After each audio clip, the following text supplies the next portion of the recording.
Monsieur le doyen, mesdames et messieurs les professeurs, chers étudiants, c'est avec un grand plaisir que j'ai une nouvelle fois accepté cette invitation à participer à l'ouverture officielle de votre université d'été, comme on dit chez moi, sur les négociations commerciales internationales.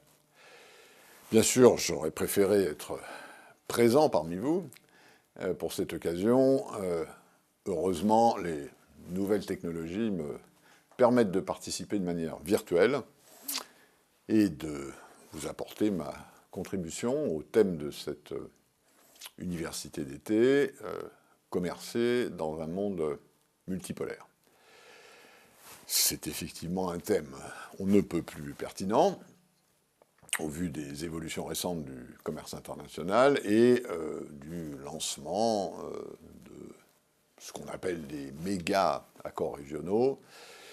Et je pense aux négociations de l'accord de partenariat transpacifique, TPP, et de l'accord transatlantique, dont la négociation vient de démarrer entre l'Union européenne et les États-Unis. C'est un fait, je crois, nous vivons dans un monde de plus en plus complexe, un monde où les rapports de force ont évolué de manière considérable au cours des dernières décennies. On assiste, en quelque sorte, à un grand basculement, pour reprendre le titre d'un ouvrage récent, d'un Français qui s'appelle Jean-Michel Séverino, et d'ailleurs un ouvrage que je vous encourage à lire. Il est excellent sur toutes ces questions. Si on regarde l'année 2012, le monde a basculé.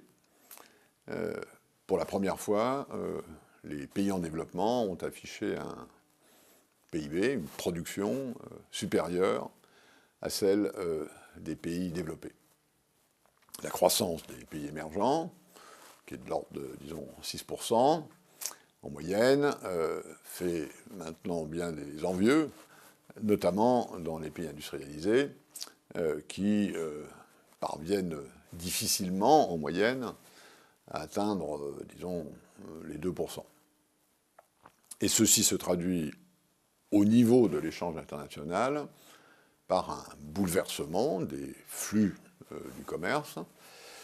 Il y a 20 ans, le commerce nord-nord représentait 60% des échanges commerciaux, le commerce nord-sud 30%, et sud-sud le reste, c'est-à-dire tout juste 10%. En 2020, en gros, un tiers des échanges se feront entre pays du Nord, un tiers sur un axe nord-sud et un tiers entre pays du Sud. Ces nouveaux acteurs, ces pays émergents, évidemment pèsent davantage dans les négociations à l'échelle mondiale, et ceci est d'ailleurs vrai quand on regarde les négociations commerciales ou les négociations portant sur le changement climatique. Et cette nouvelle géographie rend certainement les avancées multilatérales beaucoup plus complexes à négocier. L'une des conséquences de l'évolution de ces rapports de force est la multiplication des accords préférentiels. Environ 300 accords commerciaux préférentiels sont aujourd'hui en vigueur. En moyenne, chaque membre de l'OMC est parti à l'ordre de 13 accords commerciaux préférentiels. Certains de ces accords sont anciens, comme l'ALENA, qui aura 20 ans le 1er janvier prochain, événement dont j'ai compris que vous alliez le marquer l'anniversaire par plusieurs sessions spéciales dans le cadre de ce cours, mais bon nombre de ces accords préférentiels ont été négociés plus récemment, et la tendance semble s'accélérer, s'intensifier avec le lancement de ces méga accords dont j'ai parlé à l'instant.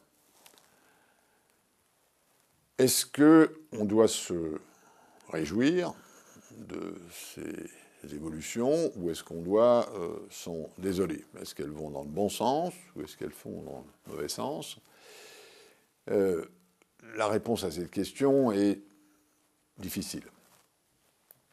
D'un point de vue tarifaire, les accords préférentiels ont contribué positivement à l'ouverture multilatérale en permettant une réduction des droits de douane.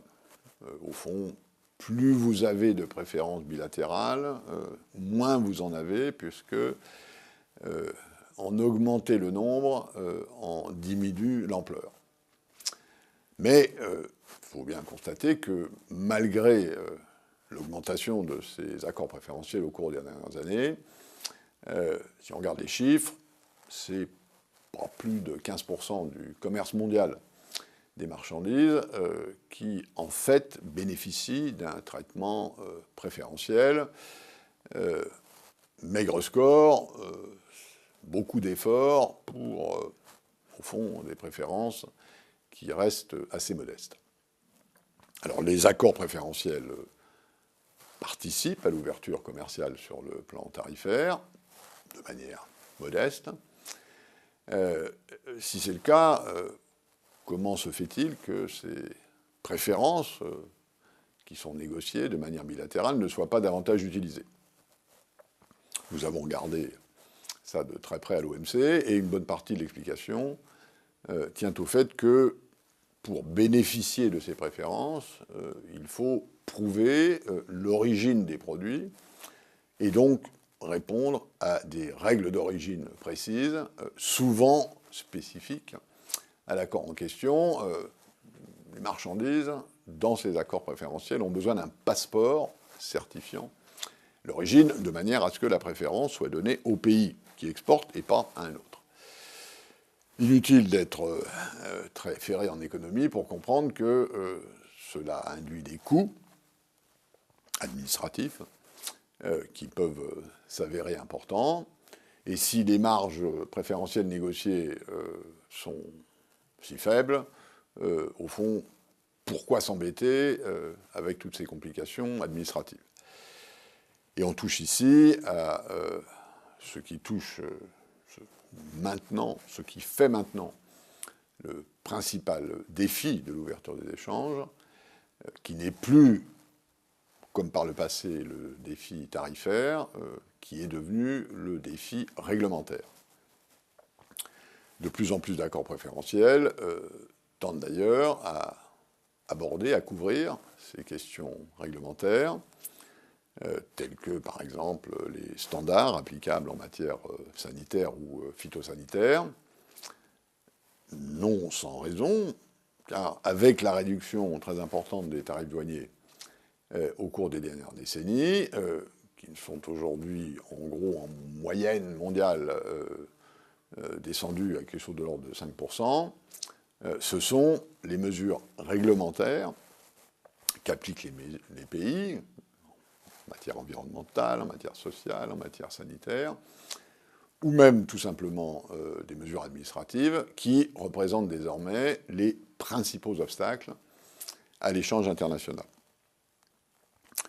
La création de nouvelles possibilités commerciales passe donc maintenant, et pour l'avenir, par la réduction de ces obstacles non tarifaires. Alors, les accords préférentiels peuvent-ils permettre de s'attaquer à ce défi des barrières non tarifaires? La réponse reste à venir, à voir. D'un côté, les critiques de ces accords font valoir que le risque de fragmentation des systèmes réglementaires, qui est susceptible d'entraver le commerce mondial, est un problème. Les défenseurs de ces accords, eux, disent que ces questions sont plus faciles à négocier à quelques-uns, plutôt qu'au niveau multilatéral, au moins dans un premier temps. Quel que soit le contexte, s'attaquer à ces questions ne sera pas facile. si certaines de ces mesures sont classiques, au sens où leur objet est plutôt de protéger les producteurs domestiques, et donc pourrait facilement être remise en cause, la réalité, c'est que la plupart de ces mesures correspondent à des objectifs de politique publique qui ne consistent plus à protéger le producteur, mais le consommateur. La sécurité des aliments, la sécurité des jouets, la protection de l'environnement, les normes prudentielles en matière de banque ou d'assurance. Ces standards, ces normes, ces réglementations reposent sur des valeurs, sur des perceptions collectives. C'est en quelque sorte comment gérer le risque pour le consommateur qui est en cause.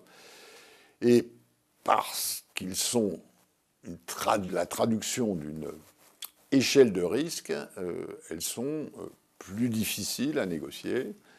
Elles impliquent en quelque sorte un jugement d'ordre beaucoup plus subjectif, d'ordre beaucoup plus qualitatif, sur qu'est-ce qui est bien ou qu'est-ce qui est mal, ou en tout cas, qu'est-ce qui est mieux ou qu'est-ce qui est moins bien.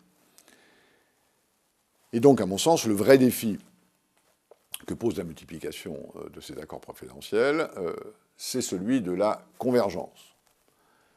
Ces méga accords dont on a parlé vont-ils permettre une convergence réglementaire, multilatérale à la fin du compte, ou au contraire, vont-ils fragmenter le paysage réglementaire mondial, augmentant par là même le coût des transactions commerciales, alors que l'ouverture des échanges a précisément l'inverse pour objet. Je pense personnellement qu'il est trop tôt pour répondre à cette question. La manière dont les négociations transpacifiques et transatlantiques vont évoluer dans les temps à venir devra nous permettre d'être mieux à même d'apprécier la situation dans quelques temps et donc de mieux répondre à cette interrogation. Mais ce ne sont pas les seuls. Il faut aussi intégrer dans le paysage d'autres négociations du même calibre, ASEAN plus 6, Chine, Corée, Japon, même Union européenne, Japon. Donc pas seulement le transpacifique ou le transatlantique, il y a aussi de l'intra-pacifique ou de l'euro-pacifique. Lié à cette question vient une autre, où va se trouver le centre de cette convergence à terme souhaitable, si ça n'est pas à l'OMC, c'est-à-dire au centre du système multilatéral. Est-ce que la convergence va être faite à Bruxelles? Est-ce qu'elle va être faite à Washington? Est-ce qu'elle va être faite à Tokyo? Quid des pays qui ne sont pas partis à ces méga-accords? Et je pense ici à une petite partie de l'Asie, à une partie de l'Amérique latine, ou encore à l'Afrique, qui est un continent en pleine mutation. Les pays qui ne sont pas au centre de cette convergence vont-ils être prêts à accepter des standards réglementaires négociés par d'autres? Si convergence il y a entre un ou plusieurs blocs, est-ce que cette convergence va permettre à terme une convergence multilatérale? Ne serait-il pas souhaitable de s'assurer que ces accords restent ouverts à des parties tierces et suivent une approche similaire en matière réglementaire, de manière à ne pas compromettre une possible multilatéralisation de ces standards au plan international. Est-ce que l'OMC pourrait aider à identifier meilleures pratiques. Est-ce que l'OMC ne devrait pas jouer un rôle accru en matière de surveillance, de diffusion de l'information, jouer en quelque sorte un rôle de carrefour qui organise cette convergence? Je pense que ce sont des questions qui doivent être posées et auxquelles, d'ailleurs, je vous invite à réfléchir. J'espère que les cours qui vous attendent dans le cadre de cette université vous inciteront à vous faire votre propre opinion sur ces questions compliquées, mais encore très ouvertes, et en quelque sorte à apporter votre pierre à un édifice de réflexion nécessaire. Le Canada a été, demeure, un des piliers du système commercial international. La voix du Canada continuera à compter dans les débats, dans les négociations futures. Et ce pays aura besoin de votre expertise, de vos réflexions. Je crois que ce n'est pas le moindre intérêt de cette université d'été, à laquelle je vous remercie encore d'avoir bien voulu m'associer cette année. Bon travail à toutes et à tous.